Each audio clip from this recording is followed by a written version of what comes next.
ನಮಸ್ಕಾರ. ನಾನು ಡಾಕ್ಟರ್ ಮೃತ್ಯುಂಜಯ ಸ್ವಾಮಿ, ಶತಾಯುರ್ವೇದ ಸಂಸ್ಥಾಪಕ. ಇವತ್ತಿನ ಕಾರ್ಯಕ್ರಮ ಬಂದುಬಿಟ್ಟು ಮಧುಮೇಹ ಅಥವಾ ಡಯಾಬಿಟೀಸ್ ಇರೋರು ಏನು ತಿನ್ನಬೇಕು, ಏನು ತಿನ್ನಬಾರ್ದು. ತಮ್ಗೆ ಆಶ್ಚರ್ಯ ಅನಿಸ್ಬೋದಲ್ವಾ? ಅದೇನು ಎಲ್ಲರಿಗೂ ಗೊತ್ತಿರುತ್ತೆ, ಬರೀ ಸ್ವೀಟ್ಸ್ ಮಾತ್ರ ತಿನ್ನಬಾರ್ದು, ಉಳಿದಿದ್ದೆಲ್ಲ ತಿನ್ಬೋದು ಅಂತ. ಹಾಗೇನಿಲ್ಲ. ತುಂಬ ಜನಕ್ಕೆ ಇವನ್ನು ಎಷ್ಟೊಂದು ಜನ ಡಯಾಬಿಟೀಸ್ ಟ್ರೀಟ್ಮೆಂಟ್ ಕೊಡ್ತಾ ಇರ್ತಕ್ಕಂಥ ಡಾಕ್ಟ್ರುಗಳು ಕೂಡ ನಿಮಗೆ ಹೇಳಿರೋದಿಲ್ಲ ಏನು ತಿನ್ನಬೇಕು, ಏನು ತಿನ್ನಬಾರ್ದು ಅಂತ. ಇವತ್ತಿನ ಕಾರ್ಯಕ್ರಮ ಕರೆಕ್ಟಾಗಿ ನೋಡಿ, ನಿಮಗೂ ಅರ್ಥ ಆಗುತ್ತೆ ಎಷ್ಟು ಚೆನ್ನಾಗಿ ತಾವು ಡಯಾಬಿಟೀಸ್ನ ಅಥವಾ ಮಧುಮೇಹನ ಕಂಟ್ರೋಲಲ್ಲಿ ಇಟ್ಕೋಬೋದು ಅಂತ. ಫಸ್ಟ್ ಆಫ್ ಆಲು ಡಯಾಬಿಟೀಸ್ ಬಗ್ಗೆ ಒಂದು ಸಿಂಪಲಾಗಿ ಹೇಗೆ ಬರುತ್ತೆ ಅಂತ ತಿಳ್ಕೊಳ್ಳೋಣ. ನಾವು ಏನೇ ತಿಂತಕ್ಕಂಥ ಆಹಾರ ಅದು ಫಸ್ಟು ಶುಗರಾಗಿ ಕನ್ವರ್ಟ್ ಆಗುತ್ತೆ. ಆ ಶುಗರು ಎನರ್ಜಿ ಆಗಿ ಕನ್ವರ್ಟ್ ಆಗಬೇಕು ಅಂದರೆ ಇನ್ಸುಲಿನ್ ಬೇಕು ನಮಗೆ. ಸೊ ಆ ಇನ್ಸುಲಿನ್ನಿಂದ ಶುಗರು ಎನರ್ಜಿ ಆಗಿ ಕನ್ವರ್ಟ್ ಆಗಿ ಬ್ಲಡ್ಡಲ್ಲಿ ಬಾಡಿನಲ್ಲಿ ಓಡಾಡ್ತಾ ಇರುತ್ತೆ. ಸೊ ರಿಕ್ವೈರ್ಡ್ ಎನರ್ಜಿ ಸಪ್ಲೈ ಆಗ್ತಾ ಇರುತ್ತೆ. ಯಾವಾಗ ಇನ್ಸುಲಿನ್ ಸಫಿಷಿಯೆಂಟಾಗಿ ಬಾಡಿನಲ್ಲಿ ಉತ್ಪತ್ತಿ ಆಗೋದಿಲ್ವೋ ಆವಾಗ ಈ ಪ್ರಕ್ರಿಯೆ ಏನಿದೆ ಶುಗರಿಂದ ಎನರ್ಜಿಯಾಗಿ ಕನ್ವರ್ಟ್ ಆಗೋದು ಅದು ಕಡಿಮೆ ಆಗ್ತಾ ಬರುತ್ತೆ, ಅಲ್ಲಿ ನ್ಯೂನ್ಯತೆ ಆಗ್ತಾ ಹೋಗುತ್ತೆ. ಐದರ್ ಇನ್ಸುಲಿನ್ ಸಿಕ್ರಿಷನ್ ಆಗ್ತಾ ಇರಲ್ಲ, ಅಥವಾ ಇನ್ಸುಲಿನ್ ಸಿಕ್ರಿಷನ್ ಆಗಿರೋದು ಸಫಿಷಿಯೆಂಟ್ ಕ್ವಾಂಟಿಟಿಯಲ್ಲಿಲ್ಲ, ಅಥವಾ ಒಳ್ಳೆ ಕ್ವಾಲಿಟಿ ಇಲ್ಲ, ಅಥವಾ ಇನ್ನೊಂದರಲ್ಲಿ ಇನ್ಸುಲಿನ್ ಸೆನ್ಸಿಟಿವಿಟಿ ಅಂತ ಹೇಳ್ತೀವಿ, ಬಾಡಿನಲ್ಲಿ ಇನ್ಸುಲಿನ್ ರೆಸಿಸ್ಟೆನ್ಸ್ ಅಂತ ಹೇಳ್ತೀವಿ, ಅದು ಇದ್ದರೂ ಕೂಡ ಈ ಪ್ರಕ್ರಿಯೆಯಲ್ಲಿ ತೊಂದರೆ ಆಗುತ್ತೆ. ಆವಾಗ ನಿಮಗೆ ಶುಗರ್ ಲೆವೆಲ್ ಹೆಚ್ಚಿಗೆ ಆಗ್ತಾ ಬರುತ್ತೆ. ಇದು ಸಿಂಪಲ್ ಒಂದು ಡಯಾಬಿಟೀಸಲ್ಲಿ ಆಗ್ತಕ್ಕಂಥ ಮೆಕ್ಯಾನಿಸಮ್. ಸೊ ಯಾವಾಗ ಅದರ ಪ್ರಾಬ್ಲಮ್ ಇದೆ ಅದನ್ನು ಟೈಪ್ 2 ಡಯಾಬಿಟೀಸ್ ಅಂತ ಹೇಳ್ತೀವಿ. ಎಲ್ಲಿ ಇನ್ಸುಲಿನೇ ಸಿಕ್ರೇಷನ್ ಆಗ್ತಾಯಿಲ್ಲ, 100% ಸ್ಟಾಪ್ ಆಗಿದೆ ಅಂದರೆ ನಾವು ಟೈಪ್ 1 ಡಯಾಬಿಟೀಸ್ ಅಂತ ಹೇಳ್ತೀವಿ. ಅದರಲ್ಲಿ ಇನ್ಸುಲಿನ್ ಇಂಜೆಕ್ಷನ್ ಕೊಡ್ತಾ ಹೋಗ್ತಾರೆ. ಸೊ ಈ ಟೈಪ್ 2 ಡಯಾಬಿಟೀಸು ಮೋರ್ ದೆನ್ 95-96% ಜನರಲ್ಲಿ ಇದನ್ನು ಕಂಪ್ಲೀಟಾಗಿ ಗುಣಪಡಿಸ್ಬೋದು. ತುಂಬ ಜನಕ್ಕೆ ಅದು ಗೊತ್ತಿಲ್ಲ. ಯಾಕಂದರೆ ಆಯುರ್ವೇದದಲ್ಲಂತೂ ನಾವು ಇವನ್ ಅಲೋಪತಿನಲ್ಲೂ ಕೂಡ diabetes is not a disease, it's a metabolic syndrome ಅಂತ ಹೇಳ್ತಾರೆ. ಹೇಗೆ ನಾವು ಸ್ವಲ್ಪ ತಿನ್ನೋ ಆಹಾರ ಸ್ವಲ್ಪ ಜಾಸ್ತಿ ತಿಂದರೆ ಹೇಗೆ ಅಜೀರ್ಣ ಆಗುತ್ತೆ, ಅದೇ ಥರ ಶುಗರ್ ಕೂಡ. ಯಾಕಂದ್ರೆ ನಮಗೂ ತಿನ್ನೋದು ಜಾಸ್ತಿ ಆಗುತ್ತೆ, ವರ್ಕೌಟ್ ಸರಿ ಮಾಡೋದಿಲ್ಲ, ಅದನ್ನು ಡೈಜೆಷನ್ ಸರಿ ಮಾಡ್ಕೊಳ್ಳಲ್ಲ. ಈಗ ನಮಗೆ 1000 ಕ್ಯಾಲ್ರಿ ಬೇಕು, ಬಟ್ ಒಂದು 5000 10,000 ಕ್ಯಾಲ್ರಿ ಆಗ್ತೀವಿ ದಿನ. ಸೊ ಉಳಿದಿದ್ದು 9000 ಕ್ಯಾಲ್ರಿ ಎಲ್ಲಿ ಹೋಗಬೇಕು? ಸೊ ಅದು ಒಂದು ಕಡೆ ಒಬೆಸಿಟಿ ಆಗಿರುತ್ತೆ, ಇನ್ನೊಂದು ಕಡೆ ಇನ್ಸುಲಿನ್ ರೆಸಿಸ್ಟೆನ್ಸ್ ಆಗ್ತಾ ಬರುತ್ತೆ, ಇನ್ನೊಂದು ಕಡೆ ಕೊಲೆಸ್ಟ್ರಾಲ್ ಡಿಪೋಸಿಷನ್ ಆಗ್ತಾ ಬರ್ತಾ ಇರುತ್ತೆ. ಎಷ್ಟೊಂದು ಕಾರಣಗಳಿಂದ ಶುಗರ್ ಲೆವೆಲ್ ವೇರಿಯೇಷನ್ ಆಗ್ತಾ ಇರುತ್ತೆ. ಸೊ ಈ ಟೈಪ್ 2 ಡಯಾಬಿಟೀಸಲ್ಲಿ majority of the time insulin ಸಿಕ್ರಿಷನಲ್ಲಿ ಮಾತ್ರ ಸ್ವಲ್ಪ ಪ್ರಾಬ್ಲಮ್ ಇರುತ್ತೆ, ಅಥವಾ ಇನ್ಸುಲಿನ್ ಕ್ವಾಲಿಟಿ ಸರಿ ಇರೋದಿಲ್ಲ, ಅಥವಾ ಇನ್ಸುಲಿನ್ ರೆಸಿಸ್ಟೆನ್ಸ್ ಬರ್ತಾ ಇರುತ್ತೆ. ಈ ಮೂರಲ್ಲೂ ಕೂಡ ನಾವು ಶತಾಯುನಲ್ಲಿ ನಿಮಗೆ 100% ಆಗಿರ್ತಕ್ಕಂಥ ರಿಸಲ್ಟ್ಸ್ ಇದೆ. ಅದಕ್ಕೆ ಯಾಕೆಂದರೆ ಟೈಪ್ 2 ಡಯಾಬಿಟೀಸ್ ಇಸ್ ರಿವರ್ಸಿಬಲ್ ಅಂತಲೇ ಹೇಳ್ತಾರೆ, ಅಂದರೆ ಅದನ್ನು ಗುಣಪಡಿಸ್ಬೋದು. ತಮಗೆಲ್ಲ ಅನುಕೂಲ ಆಗಲಿ ಅಂತಲೇ ನಾನೊಂದು ancient secrets to reverse diabetes ಅಂತ ಒಂದು ಬುಕ್ ಬರೆದಿದ್ದೀವಿ, ನಿಮ್ಮೆಲ್ಲರಿಗೂ ಅನುಕೂಲ ಆಗಲಿ ಅಂತ. ಇದರಲ್ಲಿ ಡಯಾಬಿಟೀಸ್ ಅಂದರೆ ಏನು, ಎಷ್ಟು ಥರ ಇದೆ, ಯಾರಿಗೆ ಬರುತ್ತೆ, ಹೇಗೆ ಬರುತ್ತೆ, ಯಾಕೆ ಬರುತ್ತೆ, ಅದರಲ್ಲಿ ಯಾವ್ಯಾವ ವಿಧವಾಗಿದೆ, ಅದರಲ್ಲಿ ಈಗ ಸದ್ಯಕ್ಕೆ ಅವೈಲೇಬಲ್ ಇರ್ತಕ್ಕಂಥ ಟ್ರೀಟ್ಮೆಂಟ್ ಅಲೋಪತಿನಲ್ಲಿ ಯಾವುದಿದೆ, ಆಯುರ್ವೇದದಲ್ಲಿ ಯಾವ ಥರ ಇದೆ, ಆಯುರ್ವೇದದಲ್ಲಿ ಡಯಾಬಿಟೀಸ್ನ ಯಾವ ಥರ ಕ್ಲಾಸಿಫೈ ಮಾಡಿದ್ದೀವಿ. ಯಾಕಂದರೆ ನಮ್ಮಲ್ಲಿ ಮಧುಮೇಹನ ಪ್ರಮೇಹ ಅಂತ ಒಂದು ಚಾಪ್ಟರ್ ಇದೆ, ಅದರಲ್ಲಿ 20 ಥರ ಅಂತ ಡಯಾಬಿಟೀಸ್ ಅಂತ ತೊಗೊಳ್ತೀವಿ. ಅದರಲ್ಲಿ ಒಂದು ಮಾತ್ರ ಮಧುಮೇಹ ಟೈಪ್ 1 ಡಯಾಬಿಟೀಸ್ ಮಾತ್ರ ಇನ್ಕ್ಯೂರಬಲ್, ಉಳಿದಿದ್ದೆಲ್ಲ 19 ಕ್ಯೂರ್ ಮಾಡ್ಬೋದು, ಕಂಟ್ರೋಲ್ ಮಾಡ್ಬೋದು, ರಿವರ್ಸ್ ಮಾಡ್ಬೋದು ಅಂತಲೇ ಹೇಳಿದ್ದಾರೆ. ಅದೇ ಥರ ಇವನ್ ಅಲೋಪತಿನಲ್ಲೂ ಕೂಡ ಟೈಪ್ 2 ಡಯಾಬಿಟೀಸ್ ರಿವರ್ಸಬಲ್ ಅಂತಲೇ ಹೇಳ್ತಾರೆ. ಈ ಪುಸ್ತಕದಲ್ಲಿ ಎಸ್ಪೆಷಲಿ ಏನು ಮಾಡಿದ್ದೀನಿ ಅಂದರೆ ನಿಮಗೆ ಒಂದು ಡಯಾಬಿಟೀಸ್ ಬಗ್ಗೆ ಅರಿವು ಜ್ಞಾನ ಮೂಡ್ಸೋಕ್ಕೆ ನಿಮಗೆ ಡೀಟೇಲಾಗಿ ಕೊಟ್ಬಿಟ್ಟಿದ್ದೀನಿ. ಯಾವುದೇ ಸಿಸ್ಟಮಲ್ಲಿ ಇರ್ತಕ್ಕಂಥ ಮೆಡಿಸಿನ್, ಯಾಕೆ ಇದರಲ್ಲಿ ಏನು ಬರೆದಿದ್ರೆ ಅದರಲ್ಲಿ ಒಂದು ಮೆಡಿಸಿನ್ ನೀವು ತೊಗೊಳ್ತಾ ಇರ್ತೀರ. ಜೊತೆಗೆ ಆಯುರ್ವೇದ ಪ್ರಕಾರ ಏನು, ಆಮೇಲೆ ನಿಮ್ಮದು ದೇಹ ಪ್ರಕೃತಿ ಅನುಗುಣವಾಗಿ ನಿಮ್ಮಲ್ಲಿ ಯಾವ ಥರ ಡಯಾಬಿಟೀಸ್ ಇದೆ ಆಯುರ್ವೇದದ ವಿಚಾರದಿಂದ ಅದನ್ನು ಹೇಳ್ಕೊಟ್ಟಿದ್ದೀನಿ. ಜೊತೆಗೆ ಯಾವ ಥರ ಆಹಾರ ವಿಹಾರಗಳು, ಏನು ತಿನ್ನಬೇಕು, ಏನು ತಿನ್ನಬಾರ್ದು, ಎಷ್ಟು ತಿನ್ನಬೇಕು, ಎಷ್ಟು ತಿನ್ನಬಾರ್ದು, ಯಾವ ಥರ ಎಕ್ಸಸೈಸ್ ಮಾಡಬೇಕು, ಯಾವ ಥರ ಮುದ್ರೆಗಳು ಮಾಡಬೇಕು, ಪ್ರತಿಯೊಂದು ಕೂಡ ಡೀಟೇಲಾಗಿ ಹೇಳ್ಕೊಟ್ಟಿದ್ದಿದೆ. ನೀವು ಜಸ್ಟ್ ಇದೊಂದು ಮನೇಲಿ ಇಟ್ಕೊಂಡ್ಬಿಟ್ಟು ಇದನ್ನು ಕರೆಕ್ಟಾಗಿ ಫಾಲೋ ಮಾಡ್ತು ಅಂದರೆ ಮನೆಯಲ್ಲೇ ಇದ್ಬಿಟ್ಟು ತಾವು ಡಯಾಬಿಟೀಸ್ನ ರಿವರ್ಸ್ ಮಾಡ್ಬೋದು. ಅದರಲ್ಲೂ ಮುಖ್ಯವಾಗಿ ಏನು ತಿನ್ನಬೇಕು, ಏನು ತಿನ್ನಬಾರ್ದು ಅಂತ ಯಾಕೆ ನಿಮಗೆಲ್ಲ ಗೊತ್ತಿಲ್ಲ ಅಂತ ನಾನು ಅಷ್ಟು ಕಾನ್ಫಿಡೆಂಟಾಗಿ ಹೇಳ್ತಾ ಇದ್ದೀನಿ ಅಂದರೆ, ನಾನು 25 ವರ್ಷದಿಂದ ಡಯಾಬಿಟೀಸ್ನ ಟ್ರೀಟ್ಮೆಂಟ್ ಕೊಡ್ತಾಯಿದ್ದೀನಿ. ತುಂಬ ಜನಕ್ಕೆ ಗೊತ್ತೇ ಇಲ್ಲ. ಎಷ್ಟೊಂದು ಜನ ಬಂದು ಹೇಳ್ತಾರೆ, ನಾನು ಎಲ್ಲ ಹಣ್ಣುಗಳನ್ನು ಬಿಟ್ಟಿದ್ದೀನಿ, ಪಪಾಯ ಮಾತ್ರ ತಿಂತೀನಿ ಅಂತ. ನಿಮ್ಗೆ ಗೊತ್ತಿದೆಯೋ ಇಲ್ವೋ, papaya is more dangerous than banana. ಯಾಕೆ ಅದರಲ್ಲಿ ಗ್ಲೈಸೆಮಿಕ್ ಇಂಡೆಕ್ಸು, ಗ್ಲೈಸೆಮಿಕ್ ಲೋಡು ತುಂಬ ಜಾಸ್ತಿ ಇದೆ. ಏನಿದು ಗ್ಲೈಸೆಮಿಕ್ ಇಂಡೆಕ್ಸು, ಗ್ಲೈಸೆಮಿಕ್ ಲೋಡು? ನಾವು ಯಾವತ್ತೂ ಕೇಳೇ ಇಲ್ಲಲ್ಲ ಅಂತಲ್ವ. ತುಂಬ ಡಯಾಬಿಟಿಸ್ ಪೇಷಂಟ್ಗಳಿಗೆ ಗೊತ್ತಿಲ್ಲ. ಯಾಕಂದರೆ ಗ್ಲೈಸೆಮಿಕ್ ಇಂಡೆಕ್ಸ್ ಅಂದರೆ ಆ ಆಹಾರದಲ್ಲಿ ಸಕ್ಕರೆ ಪ್ರಮಾಣ ಎಷ್ಟಿದೆ ಅಂತ ತೋರಿಸುತ್ತೆ. ಗ್ಲೈಸೆಮಿಕ್ ಲೋಡ್ ಅಂದರೆ ಆ ಸಕ್ಕರೆ ಪ್ರಮಾಣ ಜೀರ್ಣ ಆದಮೇಲೆ ಎಷ್ಟು ಆ ಸ್ವೀಟ್ನೆಸ್ ಆಚೆ ಬಿಡುತ್ತೆ ಅದನ್ನು ನಾವು ಗ್ಲೈಸೆಮಿಕ್ ಲೋಡ್ ಅಂತ ಹೇಳ್ತೀವಿ. ಇದು ಎರಡು ನೀವು ಕರೆಕ್ಟಾಗಿ ಯಾವ ಆಹಾರದಲ್ಲಿದೆ, ಯಾಕೆ ಈ ಪುಸ್ತಕದಲ್ಲಿ ಪ್ರತಿಯೊಂದು ಇಂಡಿಯನ್ ಫುಡ್ಡು ಇರ್ಬೋದು, ಅಮೇರಿಕನ್ ಫುಡ್ಡು ಇರ್ಬೋದು, ಯುರೋಪಿಯನ್ ಫುಡ್ ಇರ್ಬೋದು, ಪ್ರತಿಯೊಂದ್ರದ್ದು ಕೂಡ ಗ್ಲೈಸೆಮಿಕ್ ಇಂಡೆಕ್ಸು ಗ್ಲೈಸೆಮಿಕ್ ಲೋಡ್ ಎಷ್ಟೆಷ್ಟಿದೆ ಅಂತ ಇದರಲ್ಲಿ ಕ್ಲೀನಾಗಿ ಎಕ್ಸ್ಪ್ಲೇನ್ ಮಾಡಿದ್ದಿದೆ. ಇಡ್ಲಿ, ದೋಸೆ, ಪೂರಿ ಎಲ್ಲದ್ರದ್ದು ಪ್ರತಿಯೊಂದು ನಾವು ತಿಂತಕ್ಕಂಥ ಆಹಾರ ವಿಹಾರಗಳು ಏನಿದೆ ಅದರದ್ದು ಎಲ್ಲದ್ರದ್ದು ಗ್ಲೈಸೆಮಿಕ್ ಇಂಡೆಕ್ಸು ಗ್ಲೈಸೆಮಿಕ್ ಲೋಡು ಬರ್ದಿದ್ದಿದೆ. ಸೊ ನಿಮ್ಗೆ ಇದು ಒಂದು ಸರಿ ಗೊತ್ತಾಗ್ಬಿಡ್ತು ಅಂತಂದರೆ ತಾವೇ ಮನೆಯಲ್ಲಿ ಕಂಟ್ರೋಲ್ ಮಾಡ್ಕೋಬೋದು. ಯಾಕೆ ಎಷ್ಟೊಂದು ಜನ ಅಂದ್ಕೊಳ್ತಾರೆ ಬಾಳೆಹಣ್ಣು ತಿನ್ನಬಾರ್ದು ಅಂತ. ಬಾಳೆಹಣ್ಣು ತಿನ್ಬೋದು, ಇಷ್ಟೇ ತುಂಬ ಹಣ್ಣಾಗಿರಬಾರ್ದು, ತುಂಬ ಕಾಯಿ ಇರಬಾರ್ದು, ಮೀಡಿಯಮ್ ಆಗಿರೋದು ತಿನ್ಬೋದು. ಈವನ್ ಆ್ಯಪಲ್ಲು ಕೂಡ ಅಷ್ಟೇ. ಆ್ಯಪಲ್ ತಿನ್ನಬಾರ್ದು ಅಂತ ತುಂಬ ಡಾಕ್ಟರ್ಸ್ ಹೇಳ್ತಾರೆ. ಇಲ್ಲ, ತುಂಬ ಹಣ್ಣಾಗಿರೋದು ತಿನ್ನಬಾರ್ದು, ತುಂಬ ಕಾಯಿ ಇರೋದು ತಿನ್ನಬಾರ್ದು, ಮಿಡ್ಲ್ ಇದಿರೋದು. ಯಾಕಂದರೆ ಅಲ್ಲಿ ಗ್ಲೈಸೆಮಿಕ್ ಇಂಡೆಕ್ಸು ಗ್ಲೈಸೆಮಿಕ್ ಲೋಡು ತುಂಬ ಕಡಿಮೆ ಇರುತ್ತೆ. ಚೇಪೆಕಾಯಿ ಚೆನ್ನಾಗಿ ತಿನ್ಬೋದು, ಬಟ್ ತುಂಬ ಹಣ್ಣಾಗಿರೋದು ತಿನ್ನೋಂಗಿಲ್ಲ. ಚೇಪೆಕಾಯಿ ತಿನ್ಬೋದು, ಚೇಪೆ ಹಣ್ಣಲ್ಲ.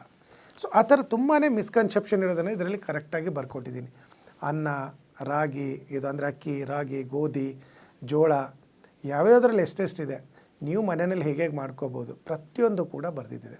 ಯಾಕಂದರೆ ಆವಾಗೆ ನೀವೇ ಸಪ್ರೇಟ್ ಮಾಡ್ಕೋಬೇಕು ಅಂತ ಬೇಕಾಗಿಲ್ಲ, ಎಲ್ಲರಿಗೂ ಕೂಡ ಅಡುಗೆ ಮಾಡ್ಬೋದು. ಯಾಕೆ ಅದರಿಂದ ಎಲ್ಲರದ್ದು ಹೆಲ್ತ್ ಕೂಡ ಚೆನ್ನಾಗಿರುತ್ತೆ, ವೇಟು ಕೂಡ ಮೇಂಟೈನ್ ಮಾಡೋದು. ಒಬೆಸಿಟಿ ಇರೋರಿಗೆ ವೆಯ್ಟ್ ಲಾಸ್ ಮಾಡ್ಕೊಳ್ಳೋಕ್ಕೆಲ್ಲ ತುಂಬ ಈಸಿ ಆಗುತ್ತೆ.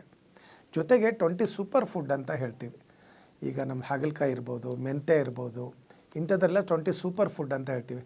ಜಾಮೂನ್, ಜಂಬೂ ಬೀಜ ಇರ್ಬೋದು, ಅವೆಲ್ಲ ಹೇಗೆ ವರ್ಕ್ ಆಗ್ತವೆ, ಅದನ್ನು ಯಾವ ಪ್ರಮಾಣದಲ್ಲಿ ತೊಗೋಬೇಕು. ಯಾಕಂದರೆ ನಾನು ತುಂಬ ಸಾರಿ ನೋಡ್ತೀನಿ, ಬೆಳಗ್ಗೆ ವಾಕಿಂಗ್ ಹೋದಾಗೆ ಎಷ್ಟೊಂದು ಜನ ಅಲ್ಲಿ ರೋಡಲ್ಲಿ ಒಂದು ಗ್ಲಾಸಲ್ಲಿ ಅರ್ಧ ಗ್ಲಾಸು ಹಾಗಲಕಾಯಿ ಜ್ಯೂಸೆಲ್ಲ ಹಾಕ್ಕೊಂಡು ಕುಡಿತಾ ಇರ್ತಾರೆ ಪೇ ಮಾಡಿ.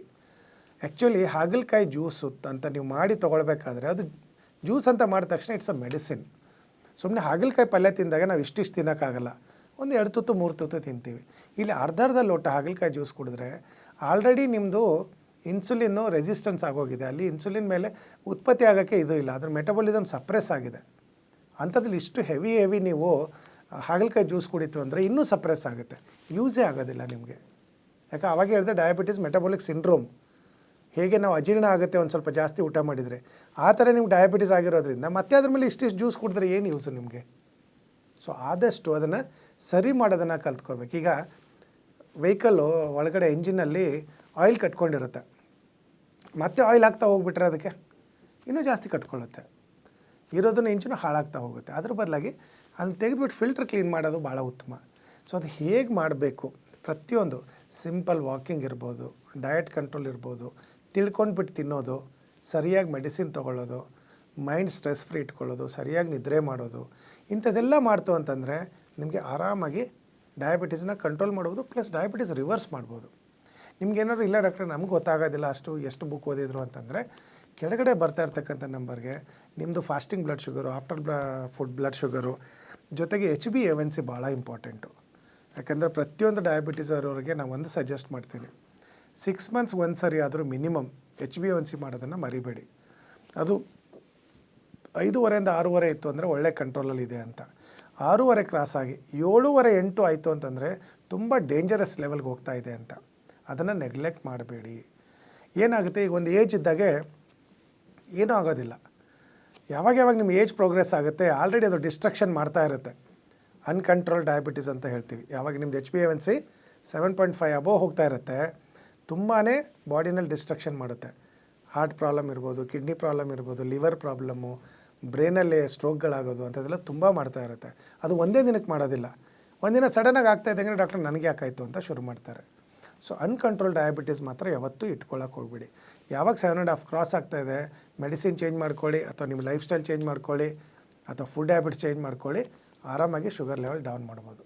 ಗೊತ್ತಾಗ್ತಾ ಇಲ್ಲ ಅಂದರೆ ಕೆಳಗಡೆ ಬರ್ತಾ ಇರ್ತಕ್ಕಂಥ ನಂಬರ್ಗೆ ಬ್ಲಡ್ ಶುಗರ್ ರಿಪೋರ್ಟ್ಸು, HbA1c ಇವೆಲ್ಲ ಮಾಡಿಬಿಟ್ಟು ಒಂದು ಅಬ್ಡೋಮಿನಲ್ ಸ್ಕ್ಯಾನು. ಯಾಕಂದರೆ ಫ್ಯಾಟಿ ಲಿವರ್ ಇರೋರು ಡಯಾಬಿಟೀಸು ಬೇಗ ಕಂಟ್ರೋಲ್ ಆಗೋಲ್ಲ. ಯಾಕಂದರೆ ಫ್ಯಾಟ್ ಮೆಟಬಾಲಿಸಮು, ಶುಗರ್ ಮೆಟಬಾಲಿಸಮ್ ಆಗೋದೇ ಲಿವರಲ್ಲಿ. ಸೊ ಅಲ್ಲಿ ಸರಿ ಆಯಿತು ಅಂತಂದರೆ, ಅದು ಸರಿ ಇತ್ತು ಅಂತಂದರೆ ಇವೆಲ್ಲ ಪ್ರಾಬ್ಲಮ್ಗಳು ರಿಸಾಲ್ವ್ ಆಗುತ್ತೆ. ಸೊ ಒಂದು scanning report, HbA1c, blood report ಕಂಪ್ಲೀಟಾಗಿ ಪ್ರೊಫೈಲು, ಅಷ್ಟು ರಿಪೋರ್ಟ್ಸ್ ಈ ಕೆಳಗಡೆ ಬರ್ತಾ ಇರ್ತಕ್ಕಂಥ ನಂಬರ್ ಕಳಿಸ್ತು ಅಂದರೆ ನಮ್ಮ ಡಾಕ್ಟ್ರು ನಿಮಗೆ ಒಂದು ಕನ್ಸಲ್ಟ್ ಮಾಡಿ ಯಾವ ಥರ ಟ್ರೀಟ್ಮೆಂಟ್ ತೊಗೊಳ್ಬೋದು ಅಂತ ಹೇಳ್ತಾರೆ. ಸಿಂಪಲ್ ಟ್ರೀಟ್ಮೆಂಟ್ ಇದೆ. 100% ನೀವು ಡಯಾಬಿಟಿಸ್ ರಿವರ್ಸ್ ಮಾಡ್ಬೋದು. ನಾವು ಈವನ್ ಟೈಪ್ 1 ಡಯಾಬಿಟೀಸಲ್ಲಿ ಇನ್ಸುಲಿನ್ ಡಿಪೆಂಡೆನ್ಸಿನ ಸ್ಟಾಪ್ ಮಾಡಿದ್ದೀವಿ. ಅಂದರೆ ದಿನ ಚುಚ್ಕೊಳ್ಳೋದನ್ನು ಅವಾಯ್ಡ್ ಮಾಡಿಸಿದ್ದೀವಿ ಜಸ್ಟ್ ಸಿಂಪಲ್ಲು ಟ್ರೀಟ್ಮೆಂಟಿಂದ. ಯಾಕಂದರೆ ಒಂದು ಡಯಾಬಿಟಿಸ್ ಡಿಟಾಕ್ಸ್ ಅಂತಲೇ ಟ್ರೀಟ್ಮೆಂಟ್ ಇದೆ. ಅದರಿಂದ ತಾವು ಕಂಪ್ಲೀಟಾಗಿ ಡಯಾಬಿಟೀಸ್ನ ಗುಣಪಡಿಸ್ಕೊಳ್ಬೋದು. ಜೊತೆಗೆ ಹೇಳಿದೆ ಅಲ್ವಾ ಆವಾಗೇ ಈ ಆಹಾರ ವಿಹಾರಗಳನ್ನು ತಾವು ಫಾಲೋ ಮಾಡ್ತು ಅಂತಂದರೆ ಏನು ತಿನ್ನಬೇಕು, ಏನು ತಿನ್ನಬಾರ್ದು, ಯಾವ ಥರ ಗ್ಲೈಸೆಮಿಕ್ ಇಂಡೆಕ್ಸ್ ಕ್ಯಾಲ್ಕುಲೇಟ್ ಮಾಡಬೇಕು, ಗ್ಲೈಸೆಮಿಕ್ ಲೋಡ್ ಕ್ಯಾಲ್ಕುಲೇಟ್ ಮಾಡಬೇಕು. ಯಾಕೆ 1-2 ದಿನ ನೋಡ್ಕೊಂಡ್ಬಿಡ್ತು ಅಂದರೆ ನಿಮಗೆ ರೂಢಿ ಆಗುತ್ತೆ. ಅಕ್ಕಿಯಲ್ಲಿ ಇಷ್ಟಿದೆ, ಜೋಳದಲ್ಲಿ ಇಷ್ಟಿದೆ, ರಾಗಿಯಲ್ಲಿ ಇಷ್ಟಿದೆ, ಚಪಾತಿಯಲ್ಲಿ ಇಷ್ಟಿದೆ. ನಾನು ಇಷ್ಟು ದಿನ ಚಪಾತಿ ತಿಂತೀನಿ, ಒಂದೊಂದು ದಿನ ರೈಸ್ ತಿಂತೀನಿ ನಾನು. ಯಾಕಂದ್ರೆ ನನ್ನ ಬಾಡಿನಲ್ಲಿ ಇವಾಗ HbA1c ನೋಡ್ಕೊಂಡಾಗೆ ನನ್ನ ಕಂಟ್ರೋಲಲ್ಲಿದೆ. ಪ್ಲಸ್ಸು ಯಾವ ಯೋಗ ಮಾಡಬೇಕು, ಯಾವ ಯೋಗ ಮುದ್ರೆಗಳು ಮಾಡಬೇಕು ಅದೆಲ್ಲ ಕಂಪ್ಲೀಟಾಗಿ ಬುಕ್ಕಲ್ಲಿ ಬರ್ಕೊಟ್ಟಿದ್ದೀನಿ. ಸೊ ನೀವು ಮನೆಯಲ್ಲೇ ಕೂತ್ಕೊಂಡ್ಬಿಟ್ಟು ಆರಾಮಾಗಿ ಇದನ್ನು ಫಾಲೋ ಮಾಡ್ಬೋದು. ಯಾಕಂದ್ರೆ ತಾವು ನೋಡಿರ್ಬೋದು ಎಷ್ಟೊಂದು ಜನ ಡಯಾಬಿಟಿಸ್ ಬಂತು ಅಂದ ತಕ್ಷಣ ಇದು ಬಂತು ಇನ್ನು ಲೈಫ್ ಲಾಂಗ್ ನನಗೆ ವಾಸಿ ಆಗೋದಿಲ್ಲ ಅಂತ ನೆಗ್ಲೆಕ್ಟ್ ಮಾಡ್ತಾರೆ. ಒಂದಷ್ಟು ಜನ ಮೆಡಿಸಿನೇ ತೊಗೊಳೋದಿಲ್ಲ, ಅದ್ರದ್ದು ಕಾಂಪ್ಲಿಕೇಶನ್ ಶುರು ಆದಮೇಲೆ ಶುರು ಮಾಡ್ತಾರೆ. ಸೊ ಹಾಗೆಲ್ಲ ಮಾಡೋಕ್ಕೆ ಹೋಗಬೇಡಿ. ಆದಷ್ಟು ಟೈಮಿಗೆ ಮೆಡಿಸಿನ್ ತೊಗೊಳ್ಳೋದು, ಲೈಫ್ ಸ್ಟೈಲ್ ಚೇಂಜ್ ಮಾಡ್ಕೊಳ್ಳಿ, ಒಳ್ಳೆ ಲೈಫ್ ಸ್ಟೈಲ್ ಅಡಾಪ್ಟ್ ಮಾಡ್ಕೊಳ್ಳಿ, ಸ್ಟ್ರೆಸ್ ಫ್ರೀ ಲೈಫ್ ಲೀಡ್ ಮಾಡಿ, ಟೆಸ್ಟ್ಗಳು ಕರೆಕ್ಟಾಗಿ ಮಾಡ್ಕೊಳ್ಳಿ. ಯಾಕೆ HbA1c ಮಾತ್ರ ಎವ್ರಿ 6 ಮಂತ್ಸ್ ಮಾಡೋದನ್ನು ಯಾವುದೇ ಕಾರಣಕ್ಕೂ ಮರಿಬೇಡಿ. 7 ಕ್ರಾಸ್ ಆಯಿತು, 7.5 ಕ್ರಾಸ್ ಆಯಿತು ಅಂದರೆ ಇಮಿಡಿಯೇಟ್ ಡಾಕ್ಟ್ರನ್ನ ಅಡ್ವೈಸ್ ಕೇಳಿ ಅದನ್ನು ಕಡಿಮೆ ಮಾಡಿಸ್ಕೊಳ್ಳಿ. ಇಲ್ಲ ನಿಮಗೆ ಬುಕ್ಕಲ್ಲಿರ್ತಕ್ಕಂಥ ಗ್ಲೈಸೆಮಿಕ್ ಇಂಡೆಕ್ಸು ಗ್ಲೈಸೆಮಿಕ್ ಲೋಡ್ ನೋಡಿಕೊಂಡು ಕಂಟ್ರೋಲ್ಗೆ ಬಂತು ಅಂತಂದರೆ ಡಾಕ್ಟ್ರನ್ನ ಹೋಗಿಬಿಟ್ಟು ಮೆಡಿಸಿನ್ ಡೋಸ್ನ ಕಡಿಮೆ ಮಾಡ್ಕೋಬೋದು. ಇಲ್ಲ ನಿಮಗೆ ಕಂಪ್ಲೀಟಾಗಿ ಟ್ರೀಟ್ಮೆಂಟ್ ಬೇಕು, ಯಾಕಂದರೆ ಎಷ್ಟೊಂದು ಡಯಾಬಿಟೀಸು 6 to 9 ಮಂತ್ಸಲ್ಲಿ ನಮ್ಮಲ್ಲಿ ರಿವರ್ಸ್ ಆಗಿದೆ, ಅದರಲ್ಲೂ ಟೈಪ್ 2 ಡಯಾಬಿಟೀಸು.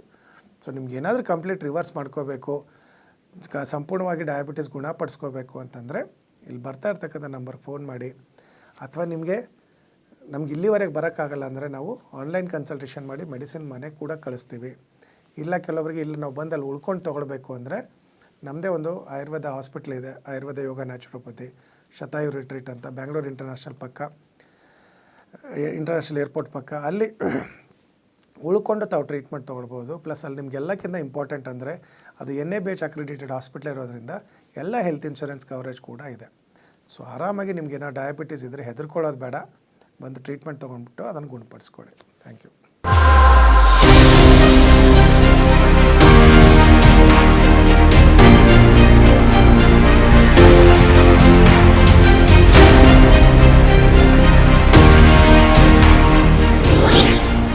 ಶತಾಯು ಆಯುರ್ವೇದ ಸೆಂಟರ್ ಸುಮಾರು 120 ವರ್ಷಗಳ ಇತಿಹಾಸ ಹೊಂದಿರುವಂತಹ ಈ ಆಯುರ್ವೇದ ಸೆಂಟರ್ ಆಯುರ್ವೇದ ಕ್ಷೇತ್ರದಲ್ಲಿ ಮಹತ್ತರವಾದ ಸಾಧನೆ ಮಾಡಿದೆ.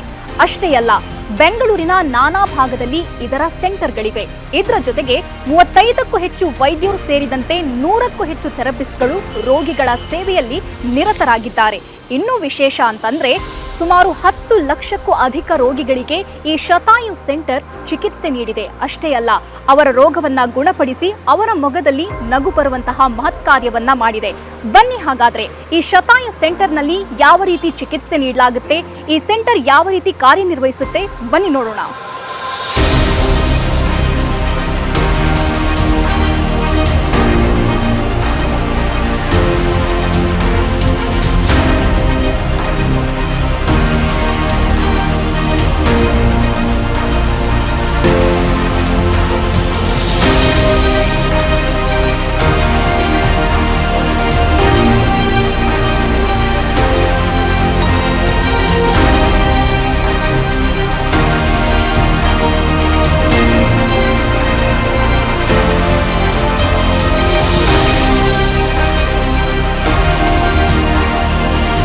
ನೋಡಿದ್ರಲ್ಲ, ಶತಾಯು ಆಯುರ್ವೇದ ಕ್ಲಿನಿಕ್ ಯಾವ ರೀತಿ ಕಾರ್ಯನಿರ್ವಹಿಸುತ್ತೆ, ಉತ್ತಮವಾದ ಚಿಕಿತ್ಸೆ ನೀಡುತ್ತೆ ಅನ್ನೋದನ್ನ. ತಾವೇನಾದ್ರೂ ಒಬೆಸಿಟಿ, ಡಯಾಬಿಟಿಸ್, PCOD ಅಥವಾ ಗರ್ಭಧಾರಣೆಯ ಸಮಸ್ಯೆ, ಕೀಲು ನೋವು, ಗಂಟು ನೋವು ಇಂತಹ ಯಾವುದಾದ್ರೂ ಸಮಸ್ಯೆಯಲ್ಲಿ ಬಳಲ್ತಾ ಇದ್ರೆ ಬೆಂಗಳೂರಿನ ನಾನಾ ಭಾಗದಲ್ಲಿ ಶತಾಯು ಆಯುರ್ವೇದ ಕ್ಲಿನಿಕ್ನ ಸೆಂಟರ್ಗಳಿವೆ. ನಿಮ್ಮ ಹತ್ತಿರದ ಸೆಂಟರ್ಗೆ ಹೋಗಿ ತಾವು ಚಿಕಿತ್ಸೆ ಪಡೆಯಬಹುದಾಗಿದೆ. ಹಾಗಾದ್ರೆ ಯಾಕೆ ತಡ? ಅಡ್ರೆಸ್ ಪ್ಲೇಟ್ ಇಂತಿದೆ, ನೋಟ್ ಮಾಡ್ಕೊಳ್ಳಿ.